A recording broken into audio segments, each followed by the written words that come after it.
Hello, everyone, and good afternoon, and thank you all for coming to the fourth annual Allen H. Center Distinguished Lecture in Public Relations. My name is James Dunn, and I'll be one of your hosts for this afternoon. This event is hosted by the Glenn M. Broom Center for Professional Development and Public Relations at San Diego State University in partnership with the Public Relations Student Society of America, also known as PRSSA. I am a PR and Comms student, fourth year. But before I introduce myself and go into some other things, I'd like to take this opportunity to honor the land upon which SDSU was built. For millennia, the Kumeyaay people have been a part of this land. This land has nourished, healed, protected, and embraced them for many generations in a relationship of balance and harmony. As members of the San Diego State community, we acknowledge this legacy. We promote this balance and harmony. We find inspiration from this land, the land of the Kumeyaay. Although we are not physically present on SDSU's campus today, it remains necessary to show honor and respect towards the Kumeyaay people and their land. Once again, thank you all for coming, and I'd like to introduce you to one of my team members, Paulina Aguilar. Yes, it is an honor to be able to stand here, even if virtually, on the Kumeyaay land and show respect to the Kumeyaay people. I am Paulina Aguilar from San Diego State University. I helped plan today, and I'm really excited you're all here. So excited, I have a gift for you. We're going to send you some cool swag like this phone wallet with the Broom Center logo on it. You will be able to use your voice while using your phone. We'll have more details on that at the end of the webinar. This year, we're doing things differently. We're welcoming two amazing guests that will join us for the whole event. As a native Spanish speaker, I am pleased to present Selena Nadal as the Spanish interpreter for the event. If you would like to listen to the webinar today in Spanish, at the bottom of your Zoom window, you will see a meeting option button with the globe that says interpretation. Click on that and choose Spanish. You will hear Selena translating the conversation live in Spanish, and you will also hear the original audio at the lower volume. I'm also delighted to welcome Sakari, our ASL interpreter. We wanted to remove as many barriers as we could today, so everyone can enjoy the webinar. De nuevo, muchas gracias. I will now turn it over to Dr. Switzer, who is the director of the Broom Center. Excellent. Thank you so much, Paulina. So great to be here with you guys today. So the Broom Center puts on this event every year to inspire public relations practitioners to question the status quo and really to arm you with the tools that you need to create positive change. Our center is named after Dr. Glenn Broom, and he wrote the oldest and most widely used textbook in public relations. He's really known as the professor of the practice because he created this pioneering view of public relations that really gave us a seat at the table and showed that we were much more than just publicity. So in doing that, having that seat at the table, it's really important. If you don't have a seat at the table, then it's harder to get people to listen to you.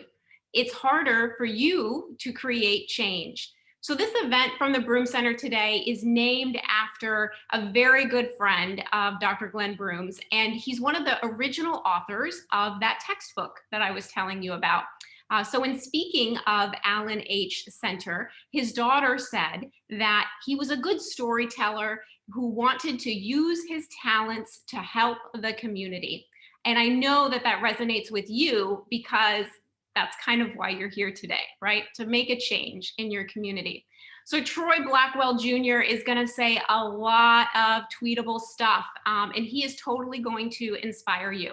Make sure that today you tag us. We're gonna be at Broom Center, at PRSSA National, and at Troy Blackwell Jr. on all of your social media posts. You can use our hashtag Igniting Initiative to link your comments to the greater conversation that'll be happening online. And if you have a question for Troy, go ahead and put it in that Q&A box, and we'll make sure that we ask it when we get to that portion of the day. I'm going to tell you a little bit about Troy, but he's going to share so much of his story with you that I don't want to steal the best parts from him. So what I want you to know is that you're going to see here in a second, he's young in his career. He's really not much older than many of you. He graduated from City College of New York in 2017. But go ahead and do that math. That was 4 years ago. 4, right? look at what impact Troy has already had. After interning at the Obama White House, he went on to help more than 50 companies create diversity pipeline initiatives. He's PR Week's 2020 most purposeful person under 30. I mean, it doesn't take much more for us to realize that no one has more street cred on how to use our voice than Troy Blackwell Jr. So without further ado, I present to you Troy Blackwell Jr. He is PR Week's most purposeful person under 30, and you are totally about to see why. Welcome, Troy. Hi, everyone. It's so good to be with you all today. First, I want to thank Dr. Sweetser and the Broom Center for the kind invitation to do today's keynote and be the speaker for this event. I also want to thank PR SSA for their amazing partnership and thank the amazing Broom Fellows for their hard work in making today's event possible. It is because of their hard work and collective effort that we are all fortunate to convene today. Like many of you, I am committed to diversity, equity, and inclusion, and the framework for real change has been a driving force for my career. With that being said, I want to level set by telling you guys a little bit about me.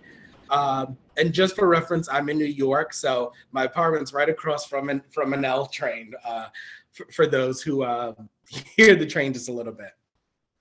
But to start off, I was a first generation college student, and I was the first in my immediate family to graduate from college. When I was in high school, I had no idea that I would even have a career in public relations. It was not part of the plan. I had an idea what a publicist was, and I knew that celebrities had them, but I never thought of the profession as a career for myself. So when it was time to do college applications, my family insisted that, I go a traditional route, think about being a doctor or a lawyer. And to give some context for those of you who may have grown up in an immigrant household, that is very common. I grew up in a Puerto Rican household, also mixed with West African. My stepdad is from West Africa. So I had I grew up in an immigrant household. That was the push. You're going to college, be a doctor or a lawyer. So I eventually got accepted to Howard University, which is where I started before I transferred to City College of New York, where I graduated from. And I spent my freshman year at Howard. And it was during my first semester that I was able to join something called the Homecoming Committee. The Homecoming Committee was looking for communication volunteers. And for those of you who know a little bit about HBCU culture, those of you who maybe listen to Drake or Nicki Minaj, you may have heard a little bit about Howard Homecoming. It's one of the biggest events in Washington, DC. So I was a volunteer on this communications committee, and I pretty much fell in love with the work that I never thought I imagined myself doing. And so it was a good mixture of marketing, a little bit of public relations, and digital promotion. And at the time, we didn't have Instagram and Snapchat the way we do now, but we did have Twitter and Facebook. So there was a little bit of digital marketing at that time. And this experience ultimately changed my view on what I saw as a career for myself. And I started applying for internships. I just knew that I wanted to be in communications. And even at that time, I was just naturally drawn to social impact work. So I thought to myself, if I can do PR for Homecoming, then imagine what this work could look like if I did the same work for a politician or a cause I believed in. So I ended up getting an internship with a candidate running for Congress at the time. The gentleman eventually did not win his primary, but that experience snowballed into many, many other opportunities for myself, as Kay mentioned, including the ability to intern in the Obama White House. And people often ask me, what am I most proud of? And I always point to that time, specifically in the Obama White House. I was placed in the Office of Public Engagement and primarily did communications work for Valerie Jarrett, who was then President Obama's senior advisor. And for me, being a first generation college student from the South Bronx, just being able to walk the halls of the White House felt like a dream. I was going to work every day in a place that I never imagined myself being. And that experience opened up so many doors for me. And for example, and many valuable lessons. For example, whenever there was a staff meeting, everyone had to give input. And part of the work culture, and at the time what Valerie instilled in us, was that everyone's opinion was valuable and deserved to be heard. And it was really there that I learned to amplify my voice. It didn't matter if you were the most senior person or junior person in the room, everyone's voice mattered.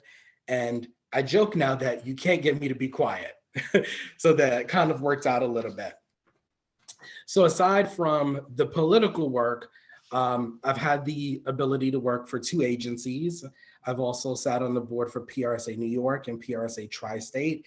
And at PRSA New York, we actually established the first Diversity and Leadership Award to honor agencies making progress on DEI work. And the year that I was the Big Apple director, we had Yvette Noel Shore, who was famously known as Beyonce's publicist. She was our keynote for the event. And part of that important work was working with about 50 agencies on mentorship and recruitment program to help young, diverse professionals get their foot in the door, work that I'm very proud to have been a part of.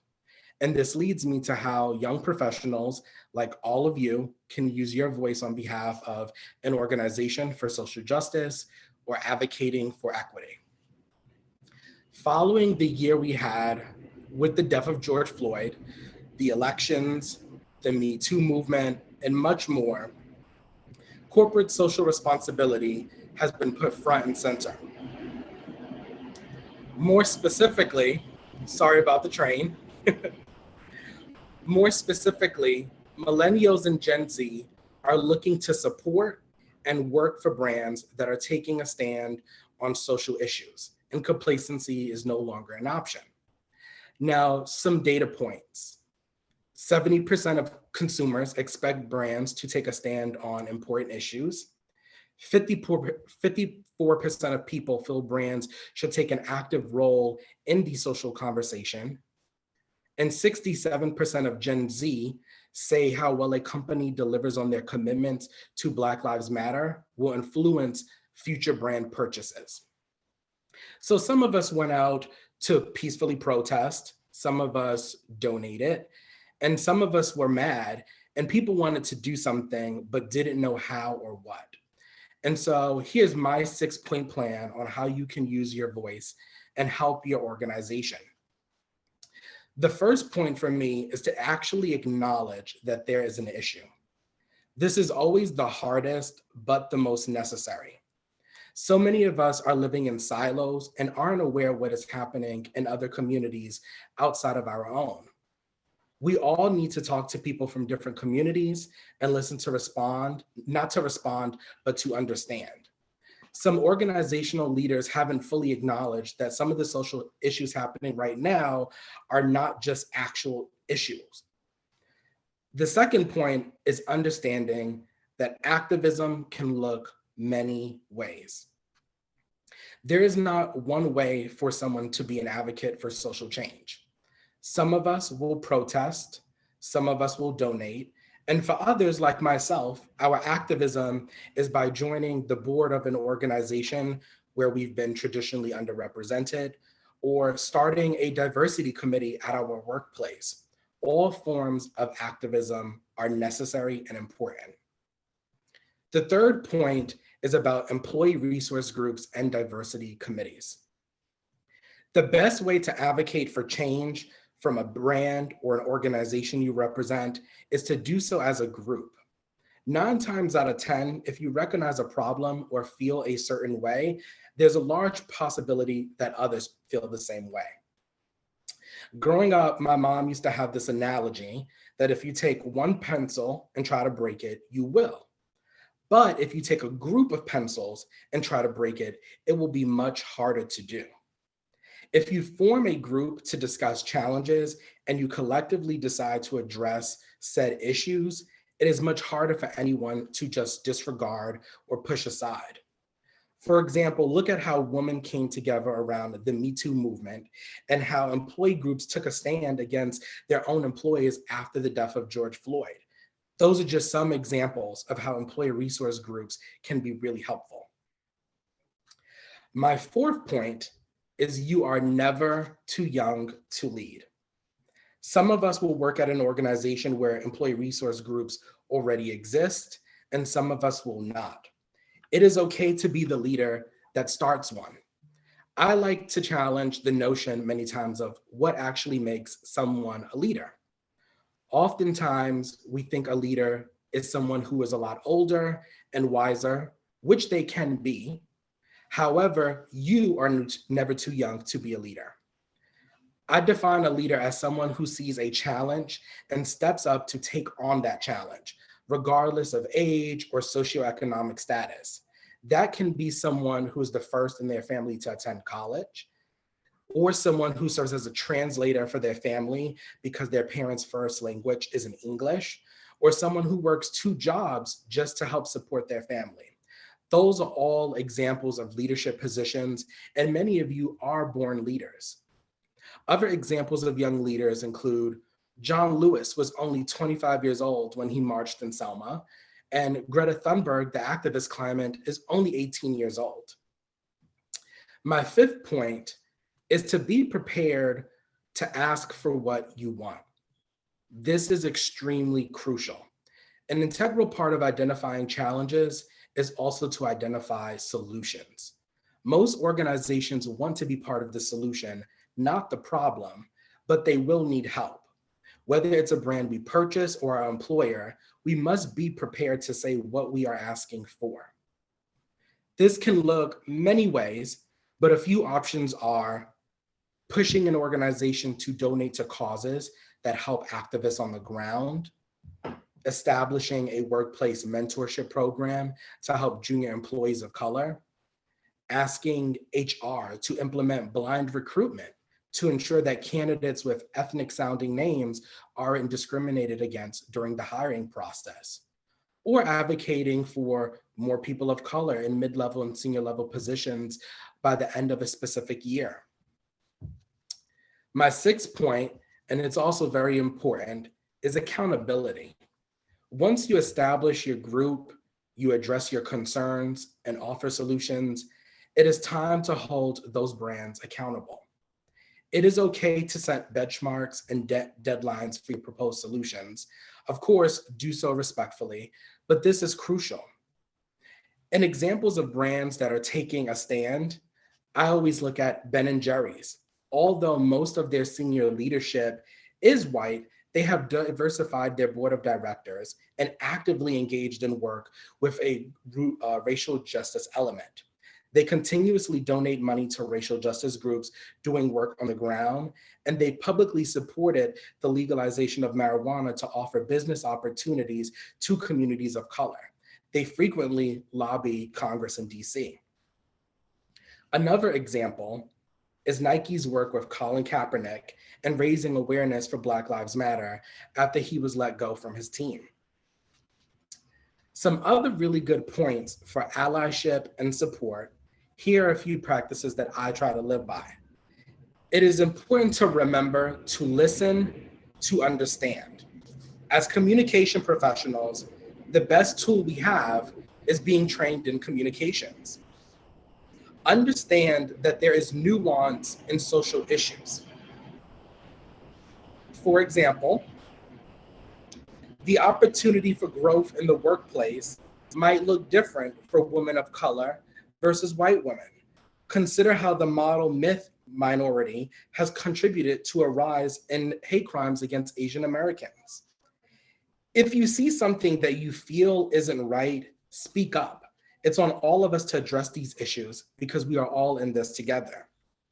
Today, many thought leaders and brands are using different platforms to reach their audiences directly and talk about social issues. And some examples include Color of Change's Voting While Black podcast. Also, Vogue has a podcast where they talk about how they are using their platform for social issues. do not be afraid to utilize the many platforms we have, including TikTok, Snapchat, Clubhouse, and Instagram, to help move this needle forward. I hope you all hear knowing that none of you are too young to lead, and that I look forward to seeing all of you use your voice for social good when you are in the proverbial room. Thank you guys so much for allowing me to share my thoughts on how you can use your voice for social good for brands and organizations. Thank you very much. Troy, we're all really inspired by your words and really appreciate your call to action. I am Daniela Rodiles from San Diego State University and research lead for the 4th annual Center Lecture, and I'm excited to be with you all today to further conversation about advocacy. So I want to open up the discussion with our audience, and if anyone has a question, please type it in the Q&A box. We actually already have some questions rolled in, so I'm gonna go ahead and straight forward. That way we don't lose any more time. So the first question is from Alisa Harris, and she asks, when working with organizations who support social justice movements, how do you avoid fatigue, drainage from constantly keeping up with the news and the movement's updates? That's a really good question. I think it's really easy when you care about a cause to get burnt out. But I think the best way is that, again, if you have a group of people that are you working with, so it's not just all on one person, that helps share the workload, so it decreases burnout. But again, it's about keeping up with that news. I think a lot of it is group activity. And I think when you do things as a collective, it just decreases the burnout factor. And I think it's also about pacing, right? It's about looking at how much you can do in a specific period of time. That way, a lot of the expectations you're setting are realistic for yourself, but also so you don't strain yourself while doing, much of this good work. Yeah, thank you for that. So Tori Figuregraves asked, how do you deal with the discrimination and pressure of being someone that is young, of color, and its entry is such a competitive industry? I think it's about by putting my best foot forward. I would be remiss if I would say that those aren't things that I think about, right? But I think hard work speaks for itself. And so I think that, if you are a hard worker and you're putting your best foot forward, the work will show for itself, but also mentorship. I think having mentors to rely on and seek advice are really good. I always advocate that you should have as many mentors as you can get. It's really important to have a mentor who is similar to you, but also a mentor who is different, right? Mentors do not always have to be the same race or gender as you, but it's always good to have those that are a mixed bag. So you can be able to say, hey, I have this issue about work compensation. I don't know how to negotiate pay. Can you give me some advice on how I should navigate this? Or asking a mentor just how to navigate a complicated situation with a boss. Mentorship is really key for anyone just being able to continue in this industry. Yeah, thank you for that, Troy. I think that's a very important issue that you hit on. And I noticed how you hit on my point earlier about working for a change as a group. And a question that I have for myself is, what tips do you have for us for opening up that conversation with people in higher positions and maybe even asking for other support? How to go about that? Yeah, like asking for the support to start the group. Yes, well, people we know in higher positions that maybe you want to start up a group within your junior level position, like employees, but you kind of don't know how to go about that. Yeah, I think the best way is if you have a direct manager that you work with, bringing it to their attention. I know when I was at the 2 PR agencies I was at, my boss and I would have weekly check-ins. And so I think it's really good during those weekly check-ins to bring up these things and say, hey, I noticed we don't have an employee resource group for women, for example, but I would love to start one just to give some of the female employees a great place for us to kind of exchange ideas and amplify each other's voices. And sometimes that direct boss who you report to can help you navigate how to set that up and work with HR to see what's possible to create within your organization. Awesome. Thank you for that. So Rose McDaniel asked, when starting a movement of change by yourself, how do you stay strong and persuade the change when there's little to none support? That is a really good question. I think for people, at least the way that I'm viewing it, is that if you really care about a cause, nothing worth having is going to come easy. It's going to be super difficult to stay strong and stay the course. But I think it's the motivation factor. You have to always remember why you are passionate about what you are passionate about, and always think about the outcomes that are going to come afterwards. I didn't mention this too much in my keynote, but up until recently, I was on the Biden-Harris campaign. And one of the things that now VP Harris would always say is that breaking barriers takes breaking, right? So when you think about breaking barriers, that may cause a little bit of cuts. There may be a little bit of bruising involved, but remembering why you are doing it and what the other side of the road is going to look like. I agree. I agree a lot with that statement. That's like really helpful.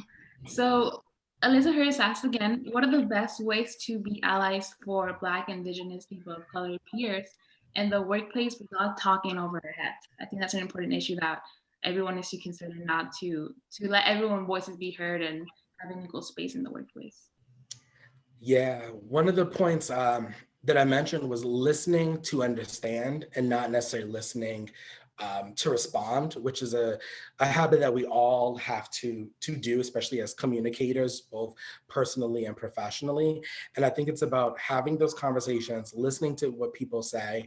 And if you are an ally to any group, it's about talking with them, but not talking for them, right? So for example, I can say if there's an issue around Islamophobia, I'm not Muslim, so I'm not going to speak on behalf of for the Muslim community, but I will support my colleagues, right? If they need me to use my voice in any capacity to help support them, I'm going to do that.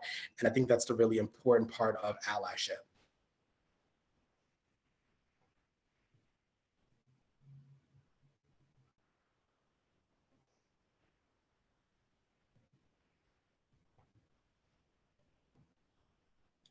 I think. Okay, there we go. There we go. I can hear you good. Oh, there you are. So yeah, so that was my answer to that question. And there was another question. Yeah. We have Ashley Borrego asked, how do we approach organizations that have systematically profited from oppression and erasure? I think that's a very good question. Well, I think the approach matters if you are on the inside or the outside, right? I think if you are in the inside and you want to push that organization to do good, or maybe figure out, how can you navigate some of that history? I think a lot of it goes back again to having a collective group. It's really hard for one person to do anything themselves, but if there's a shared experience of employees, that, from the inside, if you form a group and you say, hey, we know that the company has a particular history, but this is a good way for us to combat that. Maybe it's, again, donating to causes on the ground. Maybe it's inviting people from some of these organizations who are doing work to speak on the inside. I think if you are an outsider, I think, it's a little bit more difficult, but I do think that you have to understand that what exactly do you want? What is the solution here? And so that's one of the points that I brought up, is making sure you know exactly what you want these companies to do, because as much as we want to identify the challenges, these brands really need help with us identifying solutions as well. Yeah, I agree. Thank you for that. So Christopher Johnson asked, how do we avoid D&I from becoming too much of an HR function or box checketed? For further context, and ensuring that D&I is an entire organization impact and not just paperwork. So I think that's about accountability, right? I mean, a lot of the DEI work does fall under the HR function, but again, where there is some autonomy is, again, like employee resource groups, and holding those groups accountable for the work that you would want to see done inside your organization, assuming it might be a PR agency. And again, when you talk about like making sure that it's impact and not just paperwork, it's like, okay, well, what do you want? What are the outcomes you want to see from DEI? Is it that we want to set certain benchmarks for hiring? Is it that we want to set up an internal mentoring program? Is it that we want, to have employee volunteer opportunities. Like I know sometimes Google does something very similar where they have volunteer opportunities for their employees. It's about understanding what do you want the outcome from that DEI function to be. Gotcha. Thank you for that. I think that's a really important point because, we want to make sure that people at the top have good accountability and actually make change. And I think it has to be really specific niche of like making sure that the D&I programs are actually being embedded, in the company culture. So another participant asked, when a brand has not been active in the diversity, equity, and inclusion space, but are looking to start D&I initiatives, what is a good way for them to enter that space without seeming ingenuine or reactive?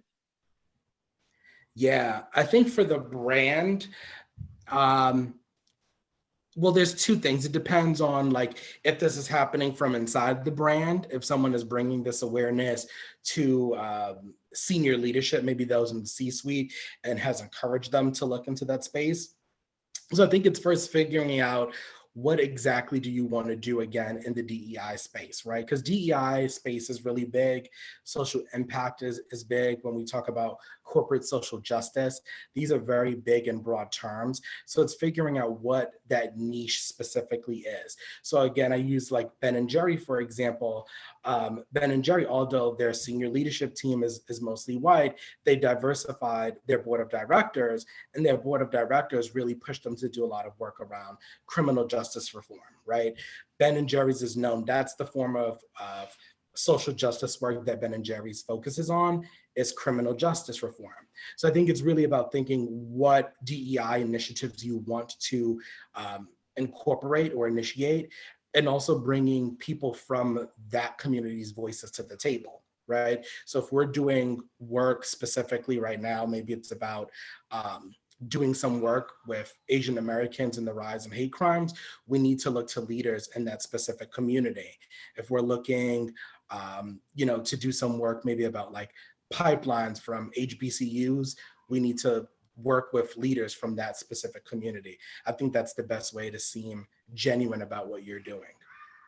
Yeah, I agree. I think a lot of times as young professionals who may be at a junior level position, it may be a little bit intimidating. And then actually that's I want to switch gears into that aspect. Tatiana Simon asked, sometimes I get nervous that if I speak up about certain things in the workplace, I'll receive negative backlash. Maybe I'll even lose my job. How do I navigate that fear when I feel this is a duty of mine to do so? Yeah. So I think that's a really good question. I will say I used to be the same way. I was so nervous to speak up because you want to be able to keep your job and rise in your job. And I think the best way to speak out is one, figuring out what the issue is, talking maybe to a direct manager about it. I think when you have your direct manager support, that usually helps the situation. And what I would also say is that the same way that you fear that speaking up, that you may receive backlash, speaking up, you may receive support. Sometimes people at the C-suite level, the higher you go in the company, because they're removed from what's happening maybe at the junior level, they don't know everything that's happening. They may not know every incident that's happened. So sometimes it's just a matter of speaking up may actually get you the support that you want. And I've been in that situation. I've been in situations where I've seen things and I thought to myself, is this really should I speak up now? Is this going to be bad for my career? Will I lose my job? But there's been times where it worked out, where, I've spoke up about something and someone said, wow, thank you for bringing that to my attention. I didn't know that. Glad that you brought it. Now we can address this issue, or do you have some solutions to this issue? And it may be even starting again. I always go back to employee resource groups because I think when you notice things as a group, it's always much better. Yeah, I agree. So kind of switching a little bit more specific community. Mark McGuire asks, what are your thoughts on proclaiming our disability, like with pronouns? For example, if I'm autistic, or if I'm blind, or if I'm deaf, does doing such help with diversity initiatives, or is it a barrier? I think that helps. I think diversity is about bringing anyone that's underrepresented into the conversation. And I think that's a really good point because I have a cousin who's autistic, and my cousin is into journalism. He's very much into culture work. So he reads and he writes occasional like op-eds for Billboard and The Root, and like he writes on artist work. But that was one of the challenges he had, is thought, like, if I say I'm autistic, will it prevent me from getting a job? And so I do think that specifically when we talk about DEI work, the PR community does have a way to go in terms of thinking, how do we assist those who might have challenges? But I also think proclaiming those challenges is super helpful. I think it elevates the conversation on these particular issues, and it also makes us more aware. Like, for example, today with today's keynote and event, we have ASL interpretation. That's really important for us to do because, you know, we need that representation. We never know what resources folks may need. So I think that, you know, proclaiming any particular challenge is always helpful and not a barrier. Awesome, thank you for that. So when we're, like you said, we may be the only person of color or from different type of backgrounds in the room. And so when we're on that space, on that progress of wanting to hit that inclusion and equity that we want to see, you know, we may hit bumps on the road. It's not going to be a linear process. So Troy, please give us a word of encouragement or advice when it may feel like we're not making progress within our organizations. The best piece of advice that I can really give is, like, keep in mind what you are passionate about and let that be the fire to continue to drive you. Remember, for all of us, like I talk about how I got into PR, remember why you got into PR. Remember why you are doing communications work, but also keep in mind that, again, it goes with this idea of breaking barriers and moving the needles, is that sometimes you may be the first or you may be the second, right? But we need those voices, because if we don't have, you know, all the diverse faces that we have here, if we don't have you folks in the PR industry, we don't have you guys at agencies or in-house, and we don't have you guys speaking up, that may be a missed opportunity for someone else, right? And so I always say, like, every one of you guys are a leader in your own right. I don't know how many of you guys might be first generation, how many of you guys might be translators for your family, how many of you guys might even have a sick relative that you're taking care of. Those are all leadership capacities, and using that same energy in the workplace. Again, it's about creating that trail and opening new opportunities. That's the best advice that I can give. I think about it myself, you know, it's a little bit hard. It has its challenges, but always remembering why. Like, I'm in PR because it's about amplifying the voices of those who normally don't get their voices amplified. And that's particularly why I do PR for social impact work. For someone else, it may be doing PR in beauty, it may be doing PR in pharma, like pharmaceuticals or the health industry. We need all of those voices. Awesome, thank you for that. Thank you for that great advice. I can personally relate. I'm also like first generation students. I'm like, it hits right home. So in terms of being in the workplace and being in a diverse group of people, what do you think are the best ways to be an ally and let our colleagues know that we're there for them, but also make sure that we're doing the good impact in the long run? Say that last part again, sorry. That's okay. So to make sure that we know we're being good and active allies to our colleagues from different backgrounds, how to make sure that we're constantly supporting them in the right way, and that we're doing so good in the long run. Yeah, I think it's about having those conversations of what is the help that people need and what they want to see. And I think there's so much that we all have in common. Like, there's so much that brings us together than separates us.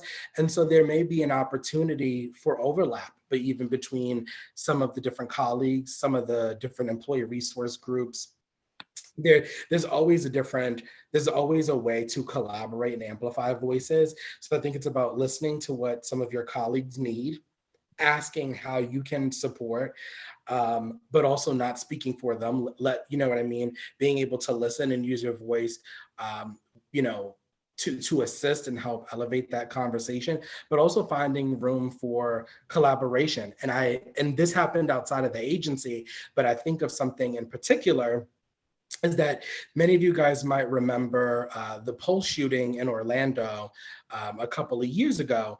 And a lot of the times when we talk about background checks for guns and because of, you know, the school shootings, a lot of the times when we're having that conversation, you know, we only think about the school shootings part, which is super important. But after the Pulse shooting in Orlando, it brought those who are advocating for background checks, it brought those from the LGBTQ community together. And so you have these two communities that at face value, you wouldn't normally see probably collaborate on a policy issue. They came together and they really lobbied Congress. They lobbied the Obama White House at the time. They even started a group called Gays Against Guns, which are now they have like multiple chapters in multiple cities. But it's interesting how sometimes communities that are different can collaborate and help elevate a conversation. Yeah, thank you for that. So kind of hitting back, you know, being the only person of color, for example, in the room. Surrey Higgins Jackson from Hampton University asked, when speaking on diversity and inclusion in wider spaces and you're the only minority, you first develop or plan your ideas, tactics from your personal standpoint and experiences, or as an unbiased official research as possible, which is the best way and why, and are both equally needed and diverse and inclusion strategy? Well, I think it's also about having tangible numbers that you can use for an example. And a really good example is like pay equity. So I remember I was at a PR agency and the issue had came up about whether or not the employees of color and some of the female employees were being paid the same amount as some of the white men colleagues, right? So there was this anonymous spreadsheet at the PR agency where people put their names and position and salary down. And it turned out there was a difference. There was a discrepancy in pay for people doing the same work with the same positions and very similar years of experience. And so when people saw that sheet, some of the colleagues, you know, came together and said, you know, based on, you know, this data, at least half of the people are being paid more or not, right? And so I just use that as an example, is that sometimes when we're talking about DEI work, or we're talking about, you know, how certain groups of people are marginalized, I think having some tangible results, whether you're talking about pay equity, whether you're talking about promotion, whether you're talking about pipeline, just so people can also visibly see. But I also think it's equally as powerful to share personal anecdotes, right? Nothing is more powerful than a personal story, your own lived experience of what someone has gone through, what they've experienced. Sharing that brings a whole new light to people. And I think it's really important to do both. Awesome. Thank you for that. So, you know, like we said, when we're in that workplace and we want to make sure that we're collaborating with our groups in the long run and do the actual work, what resources or ways can we do that respectfully? And, you know, in that sense, listen and kind of have that sense of building those relationships, a really strong foundation in that. Meaning amplifying, like if you're noticing there's an issue, how to bring that issue. Yes. For me, again, it's like looking at a 3-step process. I think for most of you guys who, when you graduate and you are, whether you are agency or in-house, you will have a direct manager that you report to. It's really important to have weekly check-ins with your direct manager. And I think using those weekly check-ins, not only to address the work, but address your experience as an employee at your organization is really important. I'm a firm believer that once you get your direct manager on board and this direct manager kind of understands maybe some of the challenges you are having, that direct manager can help guide you and can help navigate you. I also think when it comes to, again, speaking up, I know you probably heard me say it a million times, but it goes back to an employee resource groups, right? Using that space to say, hey, I'm having this challenge. Is anyone else having this challenge? And this is also goes to my point about mentorship. Mentors don't always have to be a top bottom situation. Your mentor doesn't always have to be someone that is necessarily older than you. You can cross mentor someone. You can have a mentor who's possibly the same age as you, maybe even only a year or two apart, because there's so much that we can learn from each other. And so I think using your direct manager, using employee resource groups to identify some of those challenges, I think that helps you amplify if you do see a challenge. Gotcha. I feel like sometimes many of us won't get that support that we may have in our workplace.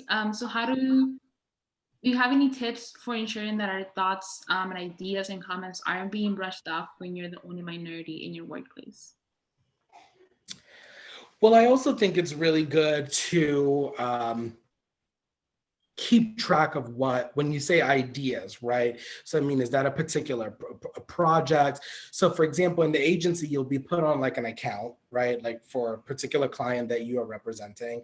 And again, this is why for me, it's really, really important have that relationship with your direct manager. Because when you are an account, there's usually going to be an account director or VP who's overseeing that account, and you'll have a couple of account executives who will be doing, some of the writing, the first and second drafts of certain materials for the clients.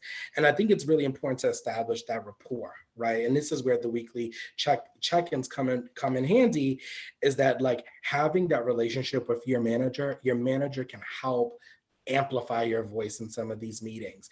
And for me, before I was an intern in the Obama White House, I was very shy about that, right? Being able to speak up again, being a little bit nervous. I didn't want to draw attention to myself.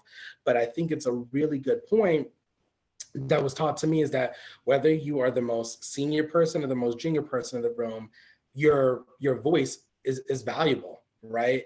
And we use examples of like, do you guys remember when they did, I believe it was the Pepsi ad with Kylie Jenner, and people thought he was just completely tone deaf? Like, that's an example of like where somebody's voice could have been used in the room. And so, it's the best way to think of it, and to kind of take away fear from a situation, is that you could be helping solve an issue. I think Troy? I'm here. Okay, there you go. I can listen to you. Just froze a little bit. Oh, am I better now? I can hear you. Okay, there you go. I can see you're not moving. You're fine now. Go ahead. No, I was just saying the same way that we are sometimes nervous because we're afraid to speak up what someone's reactions may be. Just think of it that if you speak up, you might be the person that might be helping save an account. You might be the person that has like this really great idea, and it's you that's bringing it to the table. So I think it's really important to think, yes, we may be nervous, especially being young people, being people who maybe are in our first or second jobs. But I think it's really important to remember that, you could be that person that could speak up and really make a situation a lot better. Yeah, awesome. Thank you for that. So we're gonna wrap up in a bit. So please, if you have any more left questions, again, put it in a Q&A box. So another interesting point that I wanted to ask you, what outside resources can we look for? Like you said, social media, but if you have any recommendations of books or podcasts you'd like to share with us? Oh, okay. So some things that I look up, I am a really big fan of TED Talks. And so there's not like any one person for TED Talks, because they do different people, but I love the motivational aspect from TED Talks. I saw one about this woman who was a former teacher, and she talked about how do you measure success? How do you know that someone is going to be quote unquote successful? And in this TED Talk, she talked about grit.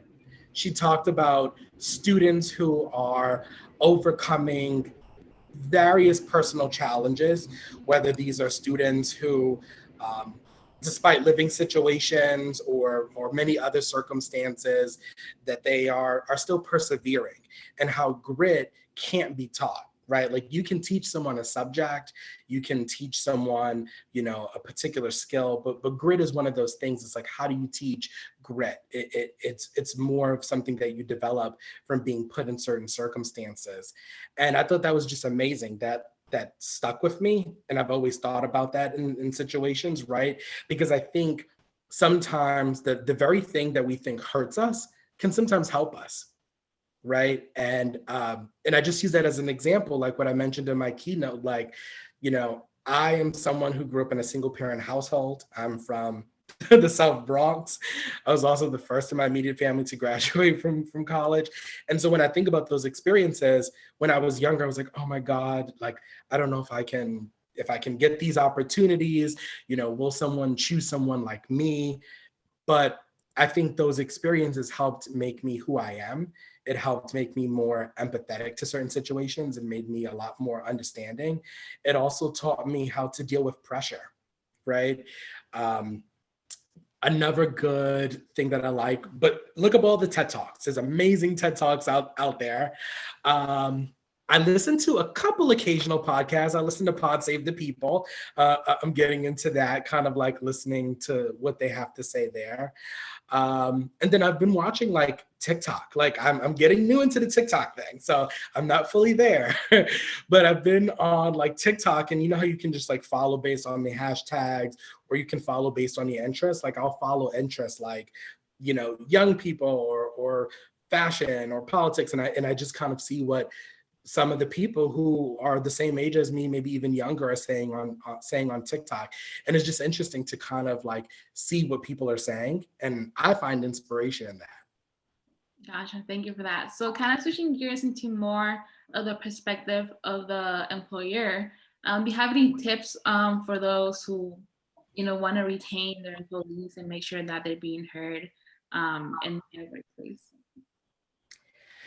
Yeah, I think for those to make sure that your voice is being heard, I think, again, it's something that's going to come with time immediately. Like we may not go to work on Monday and necessarily be the most outspoken person in the room, but something that I do, vision boards. And give yourself benchmarks, like do a vision board. And like I try to give myself 3 to 4 goals a year, one for like every season, like summer, winter, and maybe set that as a goal for yourself. Like my summer goal is going to be that by the end of the summer, I want to be able to speak up a little bit more than I have. And so that means like it's not going to happen overnight, but it's incrementally doing it, just kind of giving advice in situations a little bit more, being able to kind of speak up without someone having to ask, right, or calling you. Just give yourself a little bit of a time to build up to that point, so you can get to a point where you are amplifying your voice. But to also hold those accountable is that look at the people that you are working with, and again, building those relationships. If you have a direct manager, that's going to be one of the most important relationships that you have in your career, that manager that you directly report to, and kind of setting goals with them. Set some professional goals. When you have your check-ins, I'm a big proponent of that. Set weekly check-ins with your direct manager if you can, but set professional goals, meaning that, I want to be able to manage a bigger project, by the next quarter, or I want to kind of get a little bit more acclimated with being able to distribute work, right? Like that's a big part of management. So I think setting those benchmarks with like a direct manager can also help you. Gotcha. Thank you so much, Troy. So we have concluded our Q&A segment. Thanks for everyone that shared their questions, comments, and ideas and for being part of this important discussion. Troy, thank you again for your great insight and advice and for pushing forward to never giving up on the issues that matter to us. So I'm now going to turn it over to my team lead, Gabriela Romero. And again, thank you everyone for coming.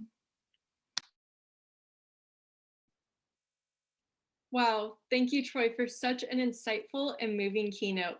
We as the Broome Center are beyond lucky to have you as our guest lecturer for this year's Center Lecture. And I know everyone at home has taken pages worth of golden nugget notes from your speech and Q&A. I'm Gabriela Romero, San Diego State University's student team lead for putting on this year's center lecture. Troy doesn't just preach. Troy puts his money where his mouth is, literally. Instead of asking for an honorarium for speaking for today's lecture, Troy chose to have the Broome Center sponsor PRSSA memberships for 5 young and talented PR majors from his own alma mater. Join us by sharing your congratulations to these City College of New York students who are PRSSA's newest members. Megan Alexander Lee, Michelle Hu, Armani Rodriguez, Madeline De Los Santos, and Nafisa Taranum. Troy offered to stick around for an after party, so we're thrilled to get a little bit more time with him. PRSSA chapters competed for VIP seats in this after party, and we're happy to announce the students from these following chapters will have extra time with Troy today: San Diego State University, SUNY Oswego, Hampton University, Mississippi State University, and the City College of New York. I will now give the floor to Dr. Sweetser. Thank you.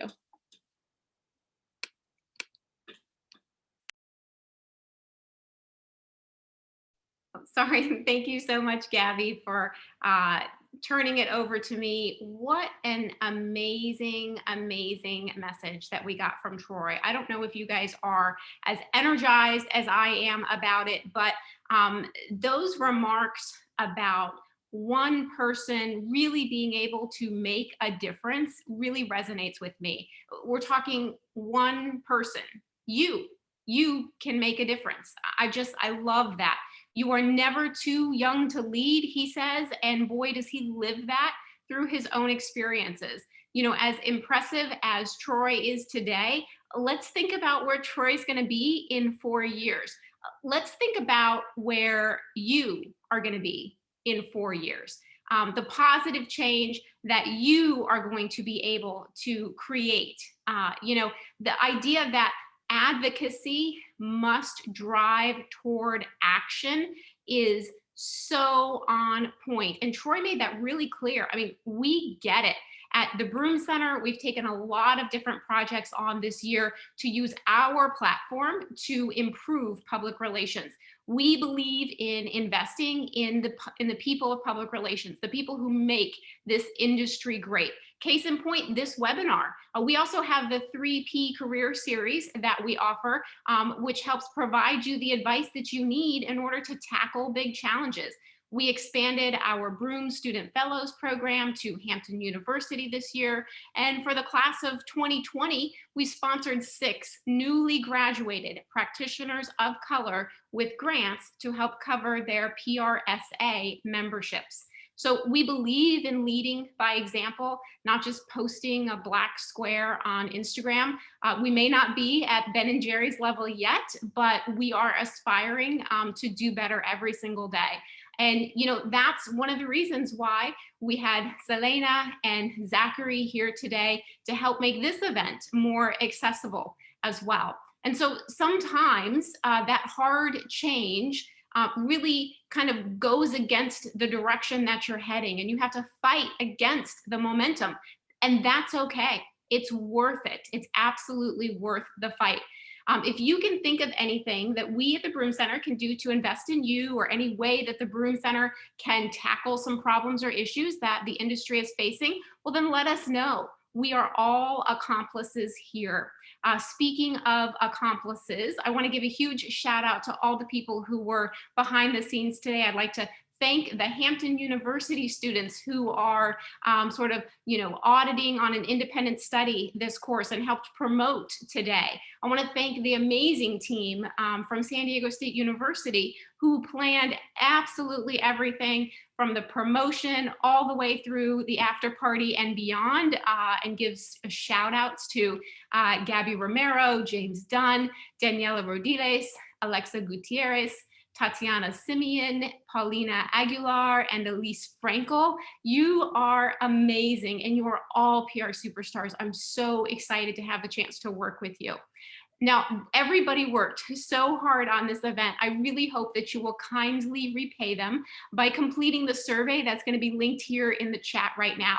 And as a thanks, if you remember that cool phone wallet that Paulina showed you at the beginning, we'll go ahead and send you one, right? So there's always something in it for you here, we promise. So make sure you fill out the survey to the end and give us your snail mail, and then we will drop it in the mail for you. We love our partner today. We couldn't have done this today without the Public Relations Student Society of America. You know, to be part of that PRSSA family is such an honor. Finally, I really want to express my gratitude to our keynote speaker, Troy Blackwell Jr., for his inspiring words. So as we log off from this webinar, I want you to take Troy's words with you, and then I want you to report back to us so that we can see how you used your voice. Thank you so much for coming, and have a great day. Take care.